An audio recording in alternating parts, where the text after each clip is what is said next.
Hello and welcome to the channel. It's 2026. I'm feeling significantly older and still quite hungover, but we've got to plow on. It's an exciting year for music. It's an exciting year for music innovation. There's also more fear, more anxiousness around what the music industry is going to look like this year than I think any year I can remember.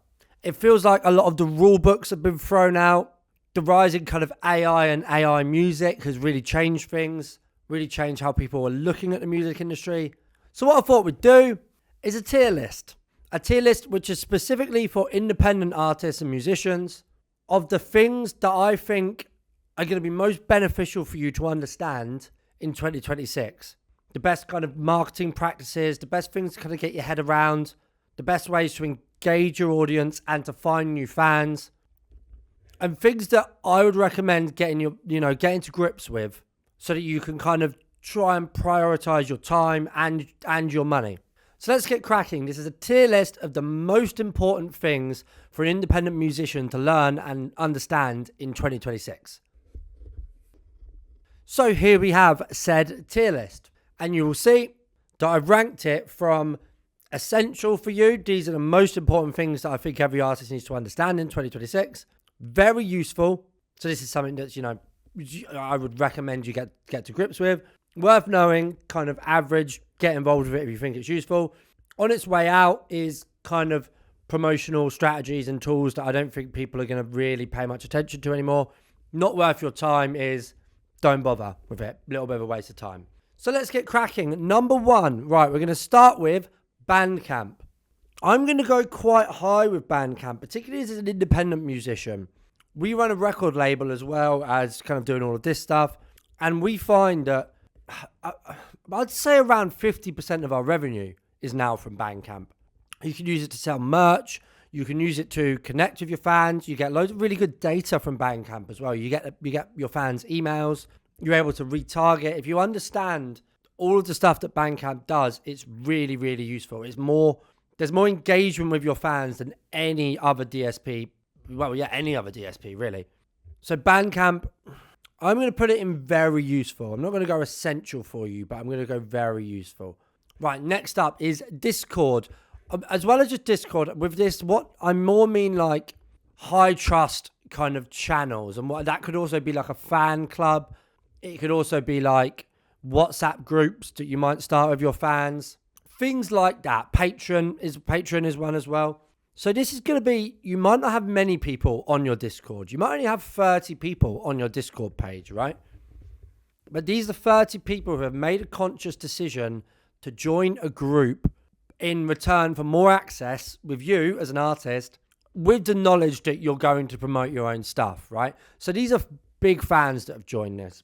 And even if you only have 30 people on a Discord group, those 30 people, they're 30 people who will buy tickets. They're 30 people who will share your content. They're 30 people who, if you treat them right, will treat you right. So I'm going to say very useful for Discord. All right, let's fire through some of these now. Meta ads. I put meta ads, but I more mean kind of like advertising in general.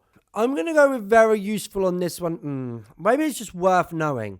The reason I don't put it higher is because I think fans have what we kind of refer to as advertising fatigue now. I think a lot of people understand when they're being advertised to way more than they ever did. I don't know of that many campaigns where advertising in the traditional way for music has been ridiculously effective. I don't think that much goes viral from meta ads anymore, does it? I'm going to go worth knowing because it's still good, but I don't think it's good to have an understanding of it. Right, next. So for some reason I've got this twice, but this is fan accounts. So anonymous accounts, which are run by you or your team or another team or someone you hire, that post and share your music or your content or content similar to your music in the right niches that aren't your account. So like it could be a fan account for you as an artist, but it could also be a random music account that shares content from musicians. Now this, I would say, I'm going to go essential. I'm going high on that, but I think in 2026, this is the most useful thing that you can do as an artist for a couple of reasons. Firstly, it's free. right? You can have as many accounts as you want on TikTok and Instagram. You can use them to share your own content, repost things, do whatever you want to do, right? So firstly, it's free. Secondly, you can use fan accounts, which you don't run, which don't appear to be you as an artist. You can use them to test concepts and video ideas, or, share, make up some rumors, do some rage bait, right? You could use these accounts to do things that you wouldn't want to post on your own account. Something that you might be shy about, or you can use them to be overly outrageous and try and get some clickbait. And it's all free. Costs you nothing except your time. So fan accounts, which are run by you but don't appear to be you, anonymous accounts, I cannot recommend this highly enough. Next up, we have MusicPress. I'm going to say, I'm not going to say not worth your time, but I am going to say on its way out. Obviously, for some artists, this is still really useful. And if you've got a particular kind of story, or you really feel like press coverage is going to be highly beneficial for you because of the type of artist you are, then fine. But I think in terms of a really effective promotion tool, PR and MusicPress for a lot of artists is not going to do anything, or not going to do very much. It's useful if you want to if you're trying to get funding, or maybe you're looking to get like a booking agent or a manager and you need some industry clout. But in terms of actually driving fans, revenue, or activity, it's not going to be that effective. So I'm not saying it's useless, but I do think it's on its way out. Next up, I've got AI music. So interesting. So this is a broad one, but I'm talking about the AI creation or the AI editing of music. So tools like Suno, or like platforms that can change your voice or whatever, do all that AI stuff, right? I think it's worth independent musicians understanding this landscape, trying to understand where it can or can't be a kind of threat to you, trying to understand if it can be used creatively for you as well. If you're let's say you're a male artist and you wanted to have a female vocal collaborator, but you don't know how to find one, there are AI tools that can do that for you. So I think it's worth knowing. I think it's worth every independent musician out there having an understanding of how AI music creation exists, what it does, and how it works. Just for your knowledge, but also it can help you creatively. So I'm going to say worth knowing. And also not worth worrying about too much. A lot of people are very worried about this. So next up, I've got pre-saves. So pre-saves on Spotify or pre-ads on Apple Music. Someone from one of those DSPs is welcome to correct me, but I've run a lot of pre-save campaigns, like a lot. And truthfully, I don't know how effective it is. Spotify's changed in the way it works. It used to be that if you pre-saved a song on Spotify, the next morning it was bosh, it was there right in your library. It was the first song in your downloaded songs, right? But now they've changed it from likes to downloads. It doesn't appear that way, right? It used to be that lots of pre-saves meant lots of first day streams. Doesn't anymore. But I think people understand as well that if they pre-save something, that they just delete it on the day that they get it. I'm going to say on its way out, I've not seen pre-save campaigns be as effective as they once were. I'm going to say on its way out. Submit Hub, I've spoken about Submit Hub a lot. I think it's a useful tool for every independent musician. I'm not saying it's going to get you the biggest and best playlist placements out there, right? But the cost versus the potential upside, I think is good. Doesn't cost a lot of money. If you spend like 40 quid per release, then you're going to get a good spread of either feedback or playlist support for that. So I think I'm going to go very useful because it's cheap. Next up, I've got mailing lists. So like a MailChimp mailing list type thing. Difficult one, this, because I've always used them. Everyone has always used mailing lists, right? And we're always told it's super, super useful. And I think it can be if you're clever with it.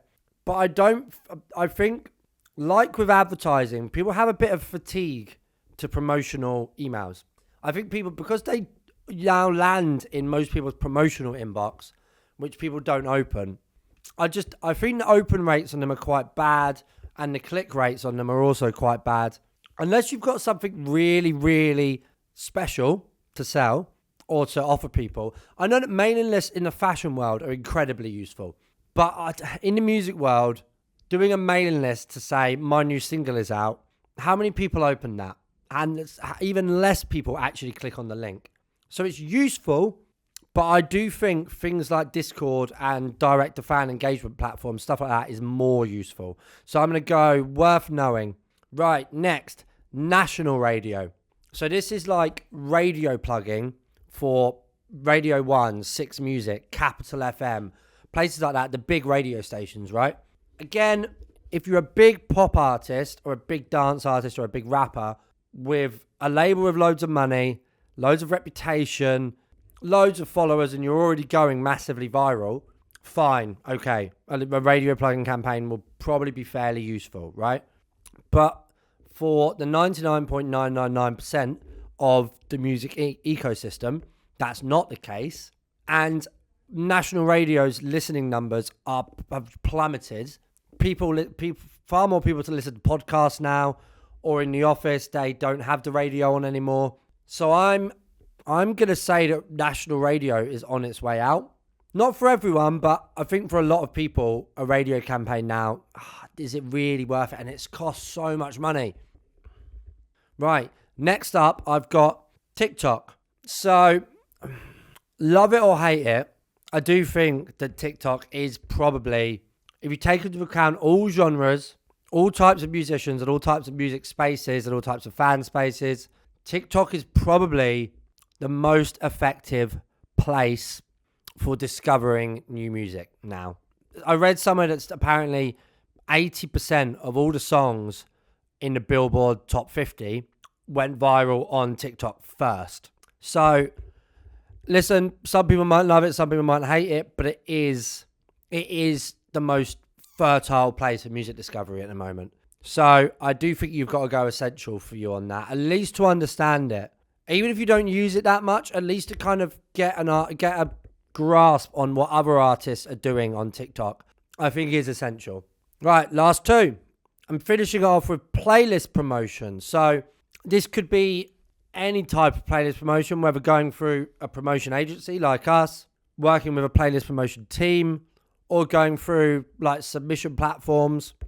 So I think still as an independent artist or musician, that is still your best way. If it's done correctly, and this is important, if it's done correctly, there's been a lot of kind of movement against this type of service because of bots and that sort of thing and streaming frauds. But assuming you've got some guarantees that this will be done correctly, so we actually have a streaming fraud or an anti-streaming fraud guarantee in our contracts. If you have something like that, where you know for certain that this will be legitimately done, then I do still think playlist promotion is a very effective way to reach new fans. It's one of the only kind of surefire ways of actually driving streams, actually driving saves, new followers, and getting Spotify's algorithm working for you. So I'm going to go playlist promotion, broadly speaking. If it's done well, is worth knowing and potentially worth investing in. And I'm going to finish with, I feel like you've got to put something in not worth your time, and this is something that for most artists I don't think is worth their time. There's exceptions, of course, but I think most artists, considering how much it costs to do versus the actual reward of it, I'm going with regional radio promotion. So this is like working with a radio plugger who pitches your music to BBC Norfolk or, I don't know, BBC Look East or wherever, right?